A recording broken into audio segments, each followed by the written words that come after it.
Maruti सुजुकीनी Alto गाड़ी। आ Alto गाड़ी मित्रों वेचवानी छे। अल्टो LXi मॉडलनी बात करिए तो 2007 मॉडल है और GZ2 मित्रों पार्सिंग है। अल्टो गाड़ी मित्रों पेट्रोल प्लस CNG गाड़ी है और गाड़ीना ओनर 5 है। गाड़ी में साउंड सिस्टम चालू है, टायर सारा है, सीट कवर सारा है। गाड़ीनु एंजीन मित्रों पावरफुल है।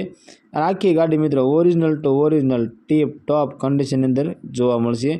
मित्रों अमरी चेनल पर पहली वखत छो तो अमरी चेनल ने सब्सक्राइब करो और बेल दबाओ, केम के अमरा आवनारा दरेक विडियोनी माहिती तमने पहला ने पहला मळती रहे। मित्रों अल्टो गाड़ीनी किंमतनी बात करीए तो फक्त 55,000 रुपया में अल्टो गाड़ी वेचवानी छे। हाँ मित्रों 2007 मॉडल और फक्त 55,000 रुपया में अल्टो गाड़ी वेचवानी छे। आ अल्टो गाड़ी तमने गाम रेथल तालुको साणंद और जिल्लो अमदावादनी अंदर जोवा मळी जशे। गाड़ी मालिकनो कॉन्टेक्ट नंबर मित्रों स्क्रीन पर देवामां आव्यो छे, त्यांथी कॉल करी तमे गाड़ी विषे वधारे माहिती जोती होय तो वधारे माहिती मंगावी शको छो। और मित्रों गाड़ी मालिकनी कंडीशन है कि सांजे 6 वाग्या पछी ज कॉल करवो।